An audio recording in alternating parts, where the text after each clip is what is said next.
Before we begin, tell us where you are watching from, your city, your country, and the time there right now. If you have not subscribed yet, please subscribe and like this video. It helps our channel grow and keeps these powerful stories alive.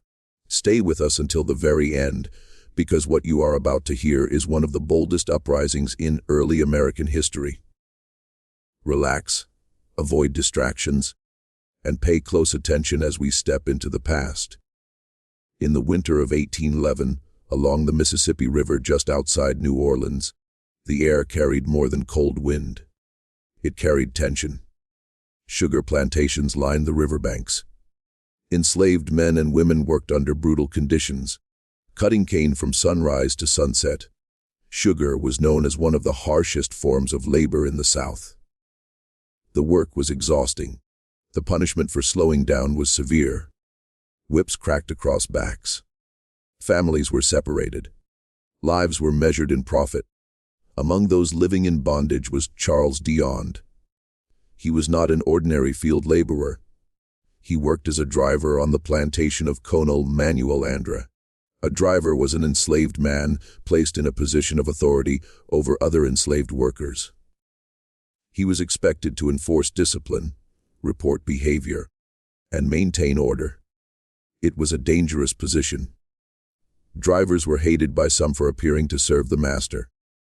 Yet they were still enslaved and punished without mercy. Deslond stood in a complicated space between control and captivity. Charles Deslond was of mixed ancestry and likely had knowledge of multiple languages spoken in Louisiana at the time, including French and Creole.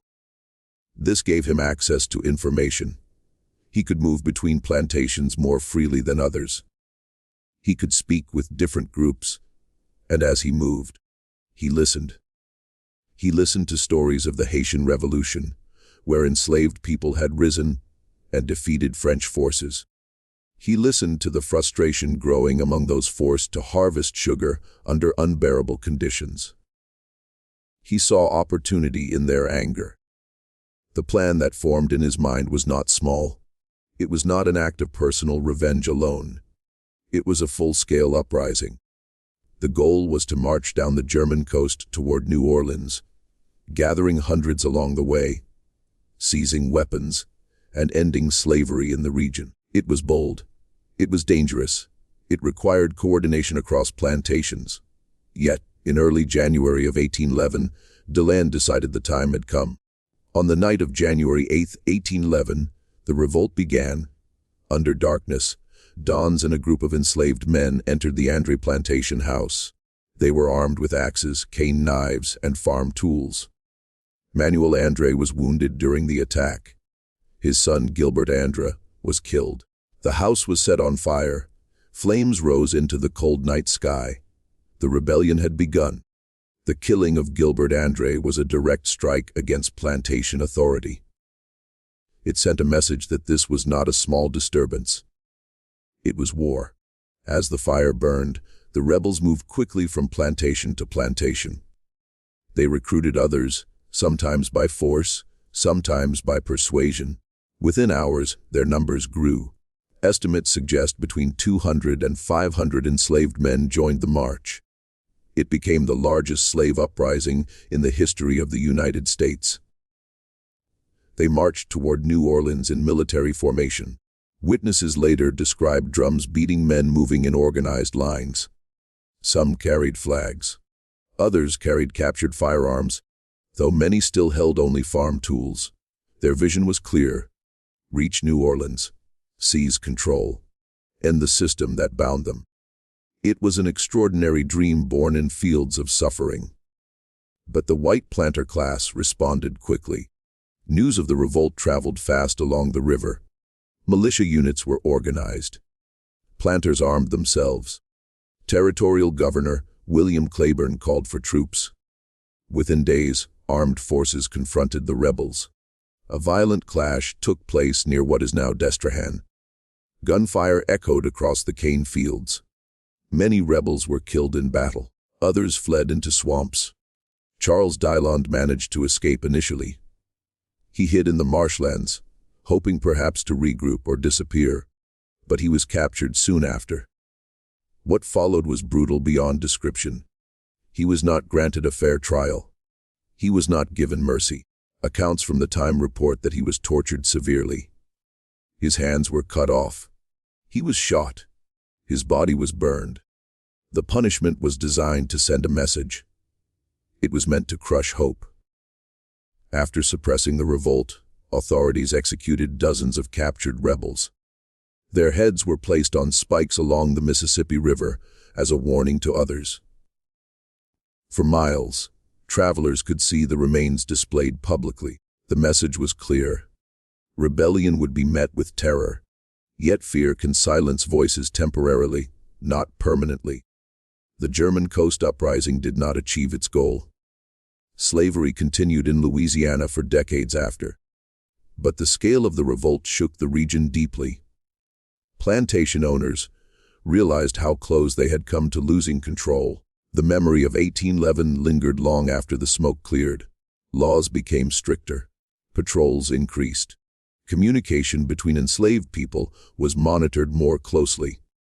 Charles Deslond did not live to see freedom come to Louisiana, yet his actions placed him among the most daring leaders of early American resistance.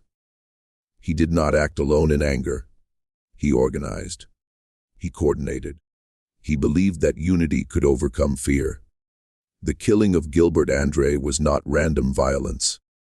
It was a deliberate blow against a system built on forced labor and cruelty.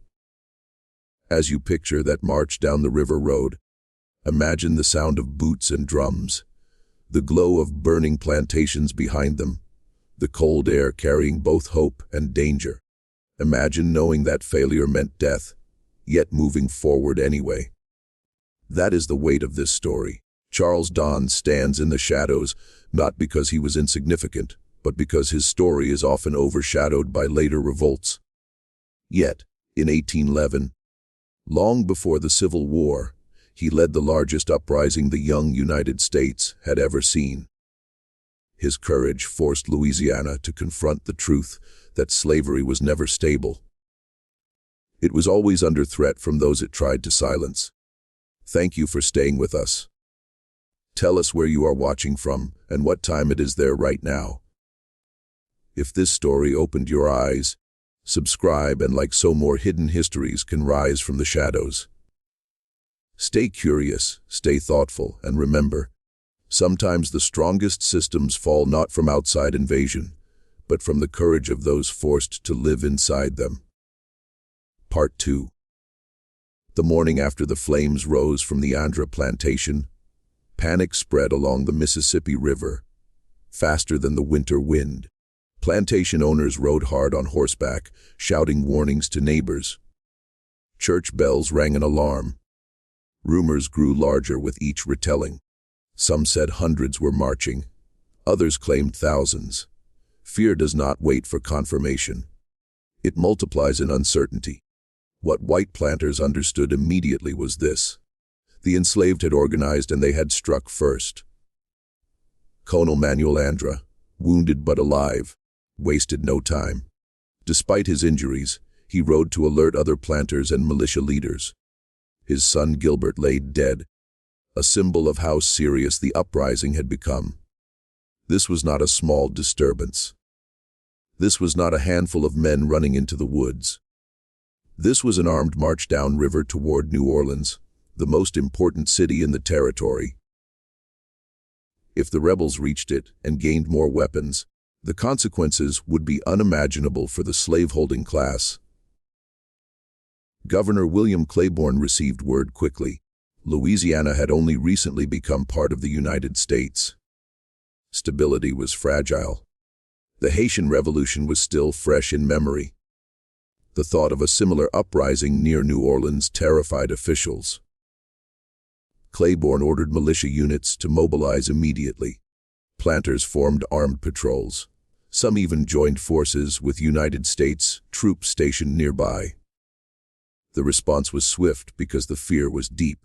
Meanwhile, Charles Deslond and his growing force continued marching. As they moved from plantation to plantation, they recruited more men. Some joined willingly, inspired by the promise of freedom. Others were pressured to join for survival. Estimates from the time suggest their numbers reached between 200 and 500. They carried axes, cane knives, clubs, and a small number of firearms taken up from plantation houses. Though not heavily armed, they had numbers and determination. Witnesses later described the rebels marching in organized lines. Drums beat to keep rhythm. Some men wore pieces of military-style clothing taken from plantations. The sound of feet on frozen ground echoed along the river road. Smoke from burning homes rose behind them. The rebels were not moving randomly. Their direction was clear. They were heading toward New Orleans. The idea of enslaved men marching openly in formation challenged the entire structure of Southern society. Slavery depended on the belief that enslaved people were scattered, isolated, and powerless. Here they were, unified and advancing. For a brief moment, power shifted. Planters fled their homes. Families hid valuables. Mothers clutched children tightly. The fear that enslaved people lived with daily had reversed direction. The first major confrontation occurred near the plantation of Jacques. Armed militia met the rebels in open ground. Gunfire shattered the early morning silence.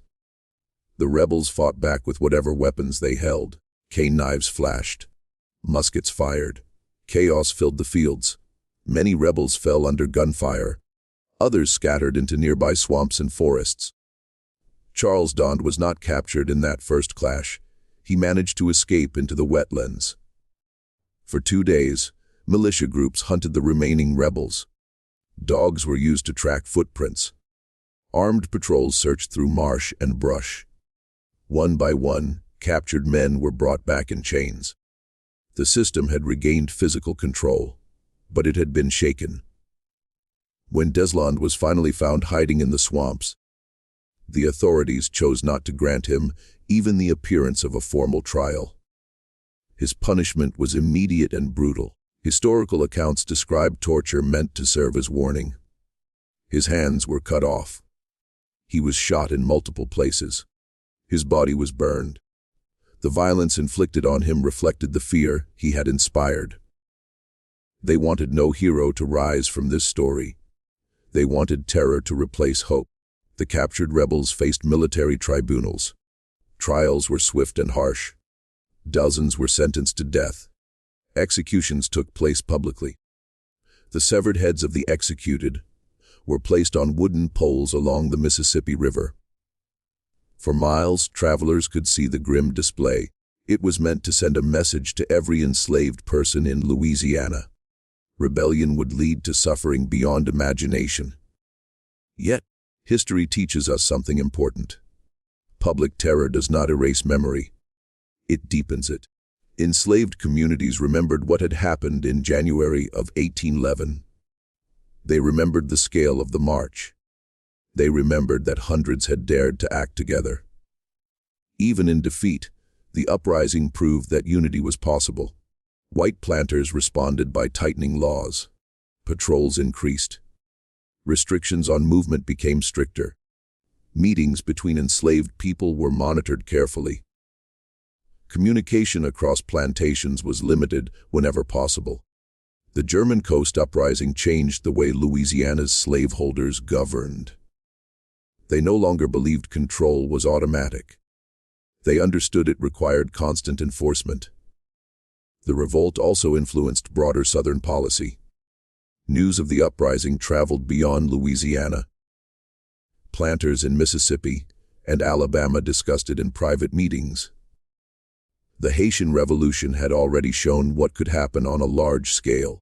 Now Louisiana had experienced its own near disaster. The fear of coordinated slave rebellion became a permanent part of Southern political thinking. Charles Deslond did not survive to tell his own story. His voice was silenced violently. Most of what we know comes from records written by those who opposed him. Yet even in those hostile accounts, a picture emerges of strategic planning and bold leadership. He understood geography. He understood communication networks among plantations. He understood that timing mattered. The winter harvest season meant many men were concentrated in fields and could move together. Though the revolt failed to overthrow slavery, it remains the largest slave uprising in United States history. That fact alone demands attention. In 1811, decades before the Civil War, hundreds of enslaved men marched openly toward freedom. They challenged one of the wealthiest plantation regions in the country. They forced the government to respond with military force. As you reflect on this chapter, picture the river road at dawn, smoke drifting across frozen fields, drums echoing against cane stalks. Militia riders racing toward confrontation. Picture Charles Deslond standing at the front of that march, knowing that capture meant death, yet moving forward anyway. That is the weight of courage. Stay with us for the next part as we explore the long-term impact of the German Coast Uprising, how it shaped Louisiana's future, and how the memory of Charles Deslond continued to live in whispers long after the poles along the river were taken down. Long after the heads were taken down from the poles along the Mississippi River. Long after the blood had dried in the cane fields, the German coast still carried a tension that could not be erased. Plantation life resumed on the surface. Sugar production continued. Boats loaded barrels onto the river as they always had, but something fundamental had shifted. The illusion of complete control was gone. White planters had seen what organized resistance looked like. They had felt the fear of losing everything in a single night. That fear would shape Louisiana for generations. In the immediate aftermath of the uprising, lawmakers moved quickly. Patrol systems were expanded. Enslaved people were required to carry written passes more strictly than before. Gatherings were restricted. The goal was simple: prevent communication. Slaveholders believed that the power of the revolt came from coordination across plantations. If enslaved men could not meet, could not speak freely, could not travel between properties, then another uprising might be stopped before it began.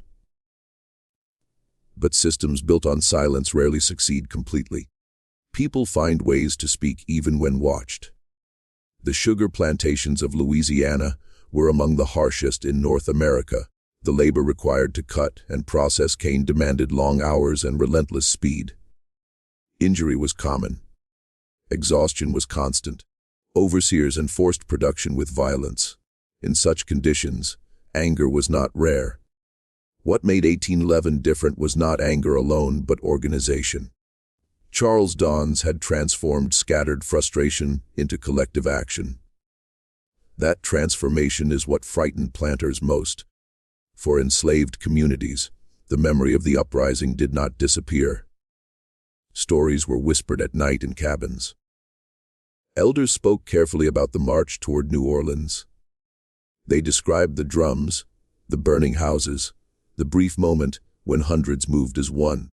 They also spoke about the consequences, the torture of Deslond, the executions, the public display of heads. These details were not forgotten. They served as both warning and inspiration. Resistance carried risk, but silence carried suffering. Across the South, other enslaved people heard of the revolt. News traveled slowly, carried by sailors, traders, and word of mouth. In places like Mississippi and Alabama, planters discussed the German Coast Uprising in private meetings. They strengthened militias. They purchased more weapons. The idea of Haiti remained a haunting memory, and now Louisiana added its own example. Slaveholders understood that their system rested on a population that outnumbered them in many regions.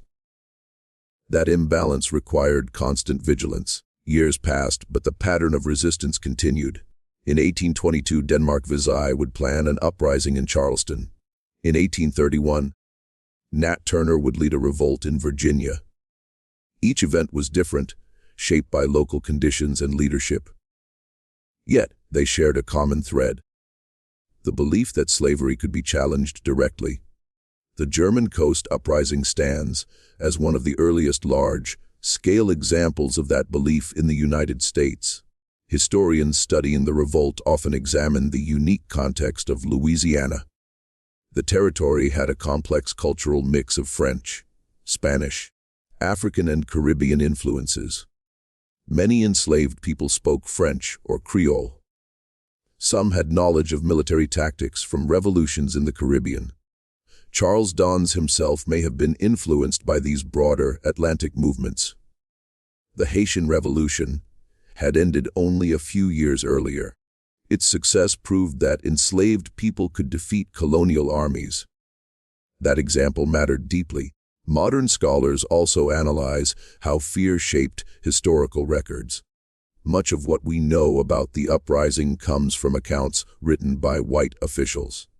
These reports sometimes exaggerate numbers or emphasize violence to justify harsh punishment.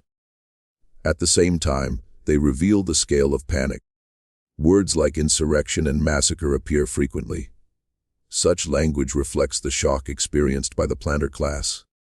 Today, historical markers stand in parts of Louisiana acknowledging the uprising. Museums include exhibits about Charles Deslond and the German Coast March.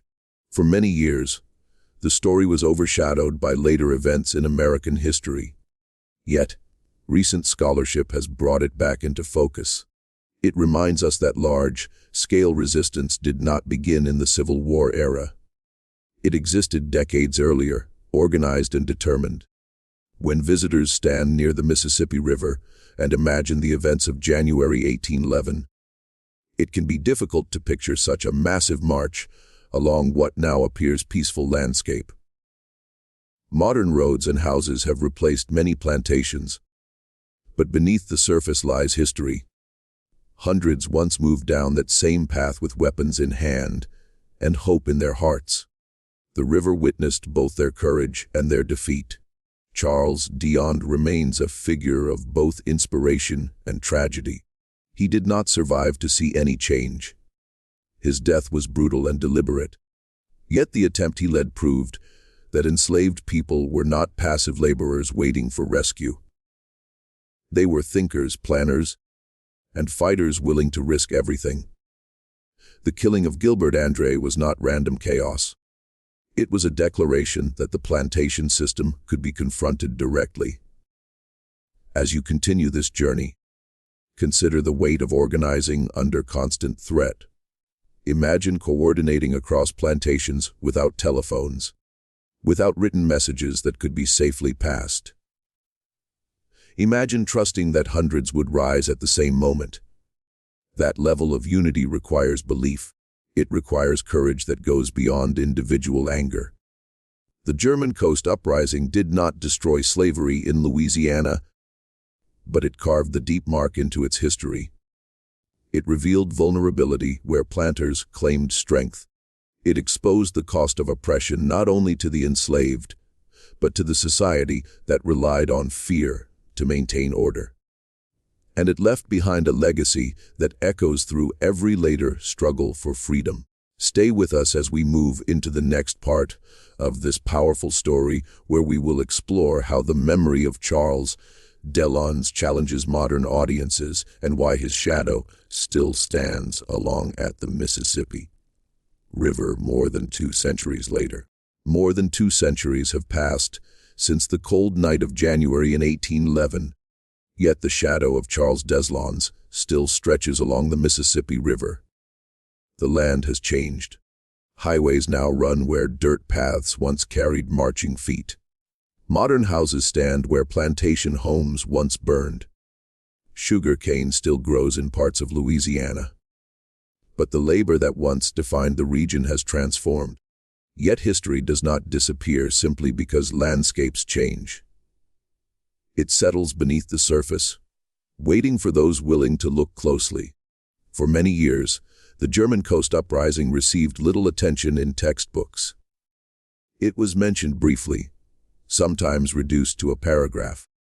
The focus of American history often centered on the Civil War, leaving earlier resistance in the shadows.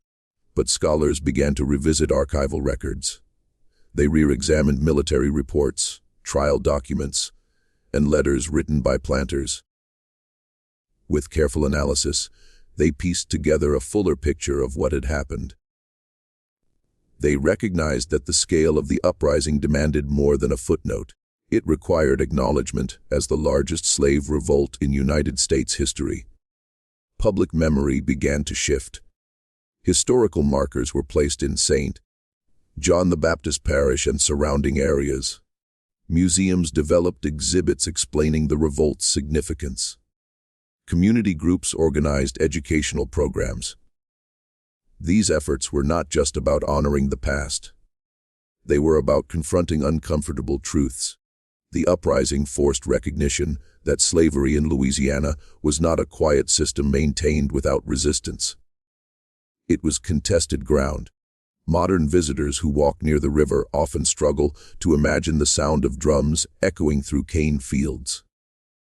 Yet, when historians describe the march toward New Orleans, the image becomes vivid.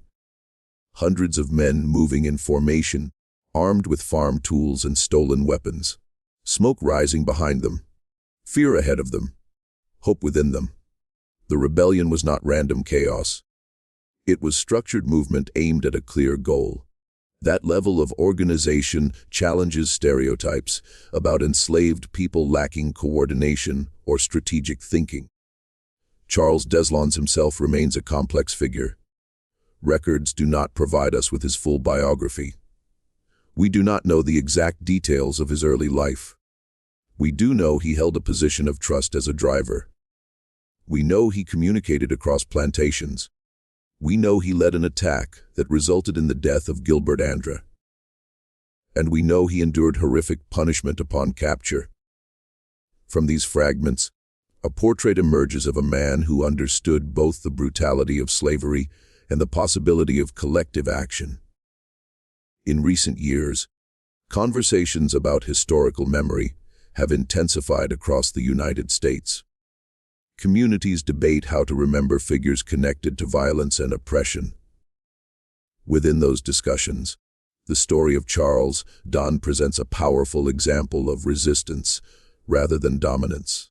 His revolt was directed against a system built on forced labor and dehumanization, yet acknowledging that resistance also requires facing the violence involved. History rarely offers clean narratives. It offers human complexity. Educators now use the German Coast Uprising to illustrate how early America was shaped not only by founding fathers and political leaders, but by enslaved people who challenged injustice directly. Students learn that resistance did not begin with the Civil War. It existed from the moment slavery took root. Understanding this changes perspective. It reveals that the fight for freedom has always included those denied official power. The uprising also highlights the influence of the broader Atlantic world. Louisiana's connection to Caribbean revolutions shaped the thinking of enslaved communities. The success of Haiti demonstrated that plantation systems could collapse under organized revolt. That knowledge traveled through sailors, traders, and oral communication. Charles Deslond operated within that context. His vision of marching toward New Orleans reflected awareness of larger revolutionary currents. When we consider the brutality of his execution, we must also consider what it reveals about fear. Torture is not merely punishment. It is spectacle. It is designed to send a message. The authorities wanted to ensure that no one would view Deslond as heroic. They sought to replace admiration with terror. Yet, history shows that such displays often fail in the long term. Memory reshapes events. Courage can survive even when bodies do not. Standing on the banks of the Mississippi today, it is possible to imagine the quiet before the uprising, the still air, the dark river reflecting faint light, the moment before movement begins. Then imagine the sudden change, the attack on the André plantation, the fatal blow to Gilbert André, the march down river. That contrast between calm and eruption captures the essence of the event. Oppression may appear stable, But beneath it, pressure builds. When it releases, it can reshape history. Charles Deslond did not achieve the freedom he sought. Slavery in Louisiana continued for more than half a century after his death. But his attempt forms part of the larger arc that eventually led to emancipation. Each act of resistance added weight to the moral and political struggle. Each uprising forced slaveholders to confront vulnerability. The German Coast Uprising stands as a reminder that freedom's history includes both triumph and sacrifice. As we close this powerful chapter, take a moment to reflect on what this story reveals. It reveals the strength of organized resistance. It reveals the fear hidden within systems of power. It reveals the cost of courage. Charles Deslond marched knowing that failure meant death. Yet he marched. That choice echoes across centuries. Tell us where you are watching from, your city and country, and what time it is there right now. If this story deepened your understanding of early American resistance, subscribe and like so we can continue uncovering powerful histories that deserve to be remembered.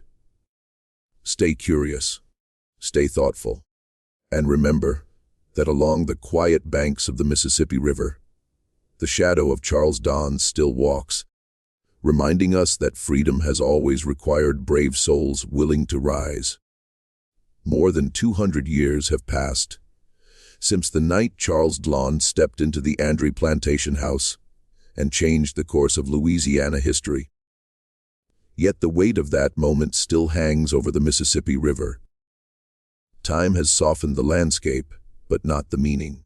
Where can fields once stretched endlessly under watchful overseers, there are now roads, towns, and modern industries.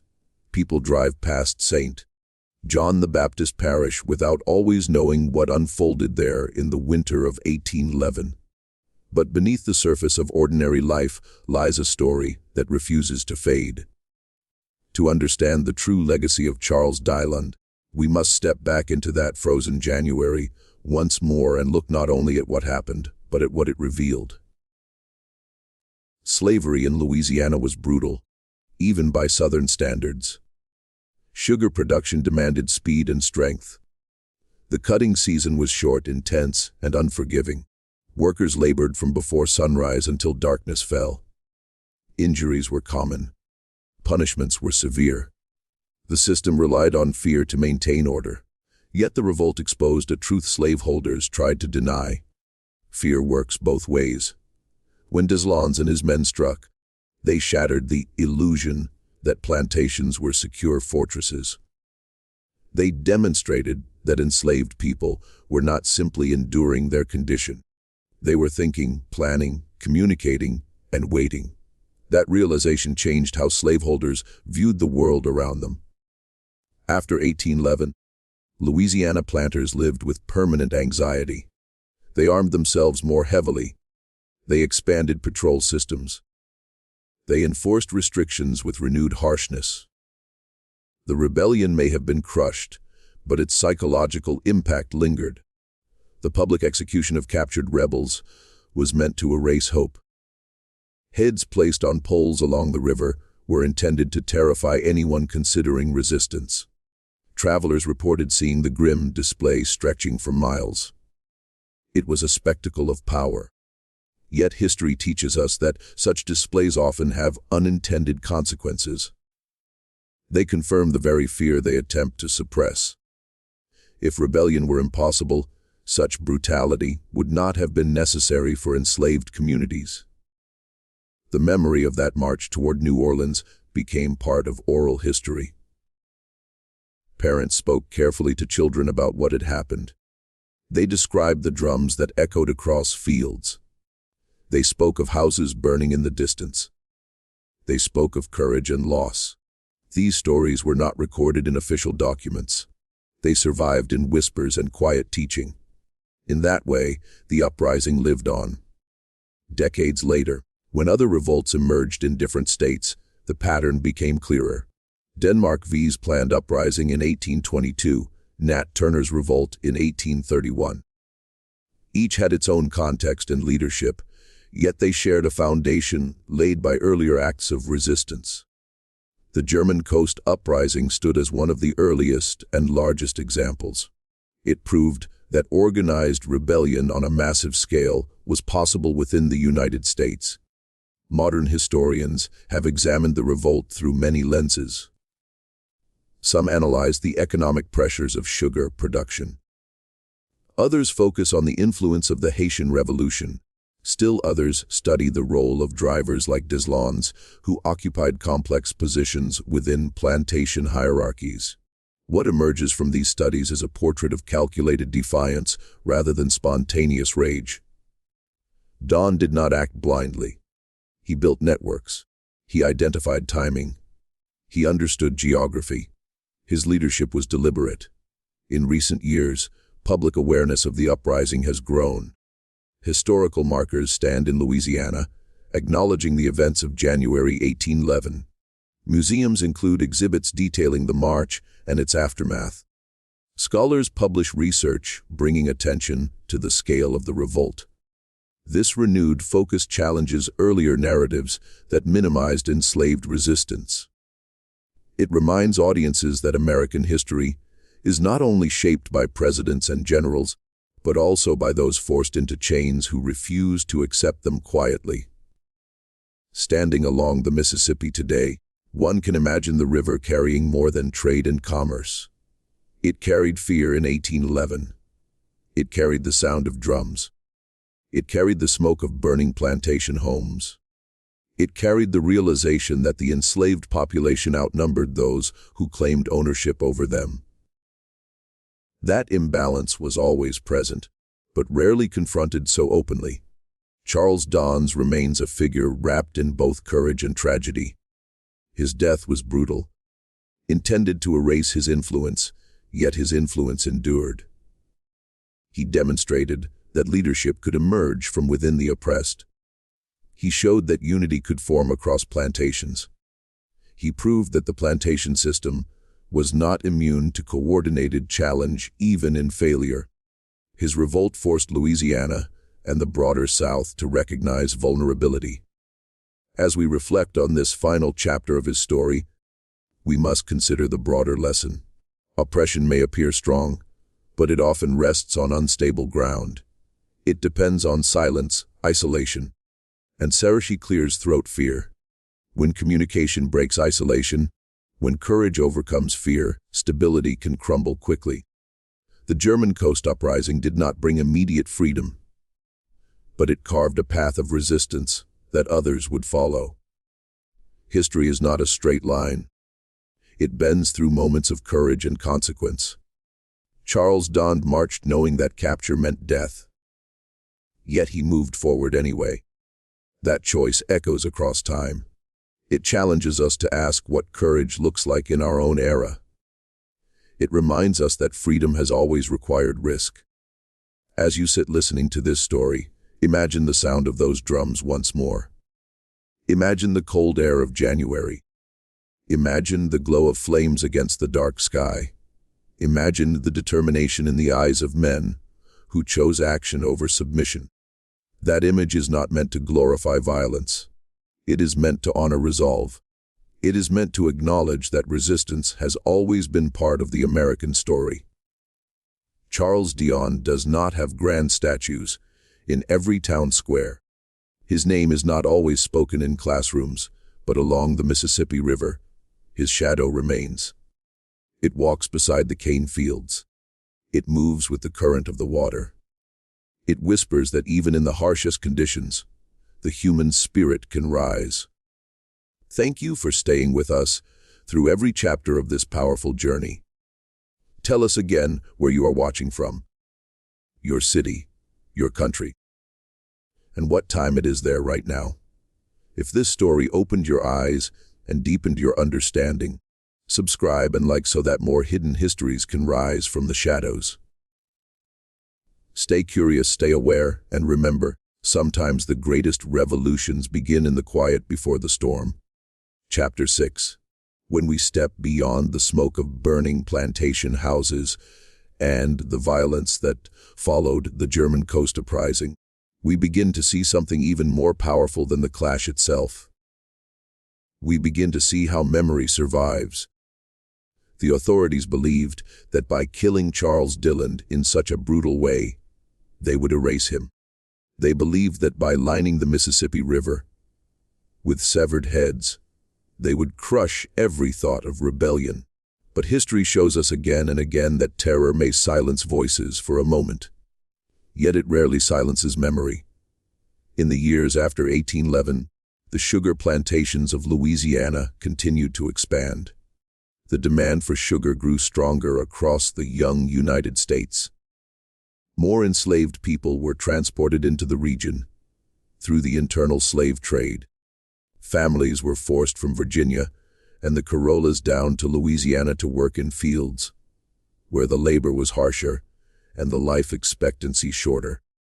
The system grew larger. Yet beneath that growth was insecurity. Planters had seen how quickly order could break. They had witnessed hundreds march toward New Orleans in organized formation.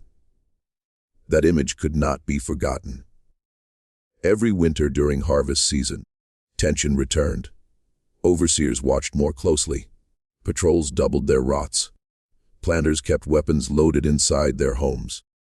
The rebellion had lasted only days, but its impact stretched for decades. It changed how slaveholders thought about control. They no longer saw plantations as peaceful estates. They saw them as potential battlefields. The very land that produced wealth also held the possibility of revolt. Among enslaved communities, the story of Charles Deslond took on quiet significance. It was not told loudly in public spaces. It was not written in newspapers controlled by white editors. It was passed in fragments. A mention of the march, a reminder of the drums, a warning about betrayal. These fragments carried both inspiration and caution.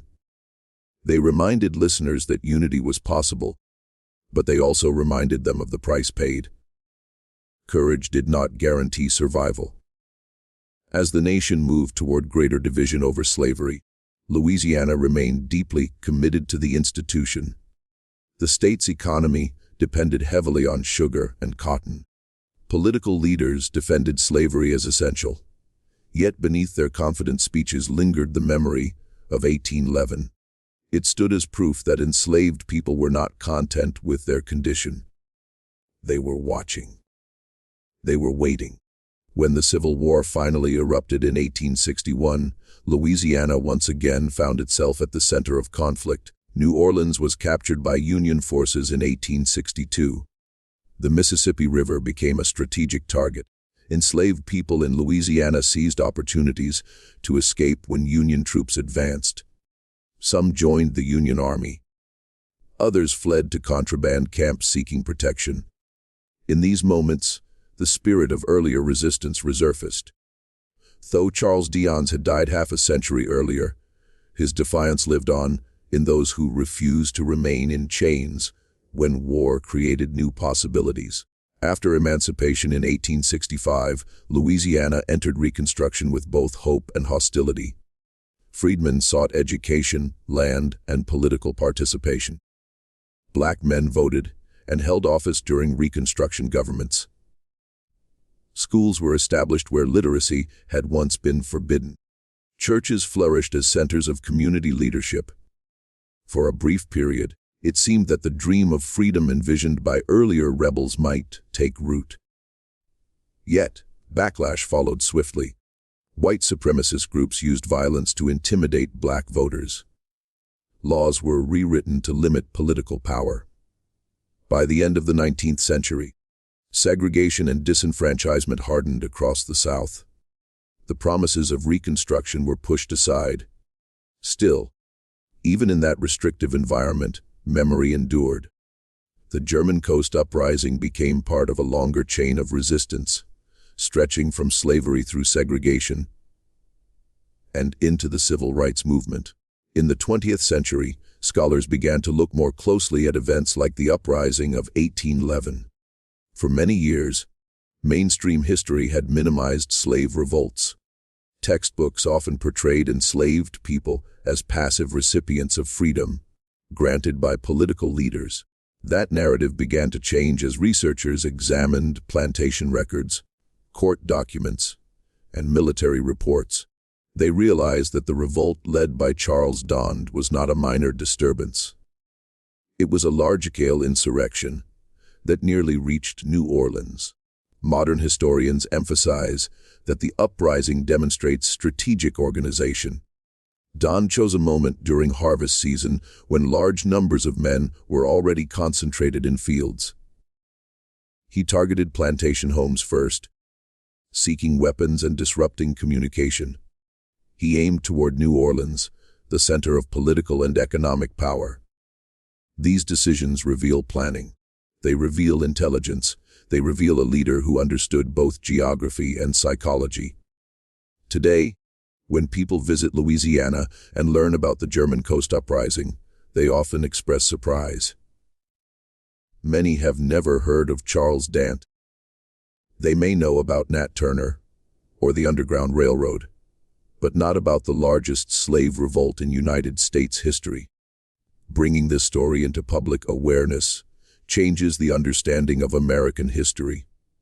It reminds us that resistance did not wait for the Civil War. It was present from the earliest days of the nation. Standing beside the Mississippi River in the present day, one might hear only the hum of modern traffic and the movement of barges. Yet, if you listen closely in imagination, you can almost hear the echo of drums from that January march. You can picture hundreds walking together, with hope in their hearts, despite knowing the risk. You can sense the fear that rippled through plantation homes as smoke rose into the sky. Charles Deslond does not fit neatly into simple categories. He was neither a politician nor a soldier in a formal army. He was an enslaved man who saw injustice daily and decided to confront it directly. His revolt did not succeed in ending slavery, but it succeeded in revealing truth. It showed that beneath forced labor lived determination. It showed that unity could form across plantations. It showed that power built on cruelty is never entirely secure. As you reflect on this chapter, consider the broader message. Systems of oppression often appear stable until they are challenged. The German Coast Uprising was one such challenge. Though crushed, it carved a permanent mark in Louisiana's history. It stands as testimony to the courage of those who refuse to accept bondage without resistance. Stay with us as we move into the final chapter of this story, where we will gather the full meaning of Charles Deslond's life and consider why his shadow continues to matter more than 2 centuries later. More than 200 years have passed since the winter night when Charles Deslond stepped into the André plantation house and set fire to a system that believed itself untouchable. The cane fields have changed. The plantation houses that once stood in rigid rows along the Mississippi River have been replaced, restored, or erased. The men who ordered executions are long gone. Yet the story refuses to disappear. It lingers not because it was victorious, but because it was bold. It lingers because it forces us to confront a truth that history often tries to soften. Slavery in America was never peaceful. It was contested ground from the beginning. When we look carefully at the German Coast Uprising, we see more than violence. We see planning under pressure. We see communication across barriers designed to isolate. Enslaved people were deliberately separated by language, by plantation boundaries, by constant surveillance. The system relied on that separation. Yet Charles Deslond moved across those invisible walls. As a driver, he traveled between fields and houses. He observed patterns. He listened. He calculated. His position gave him insight into both the weaknesses and strengths of plantation authority. He used that knowledge to build something dangerous: unity. Unity is what frightened the planter class more than anything else. One act of resistance by a single person could be punished quickly, but hundreds marching together toward New Orleans represented a shift in power. For a brief moment, those who had always been ordered to obey were giving orders. They were choosing direction. Clear's throat, they were setting the pace. That reversal shook the foundation of Louisiana's slave society. Even though the revolt was crushed, the shock waves traveled far. Slaveholders across the South tightened restrictions. Patrols increased. Laws were rewritten. Hate clears throat and snorts, but beneath these measures was anxiety. They had seen what was possible.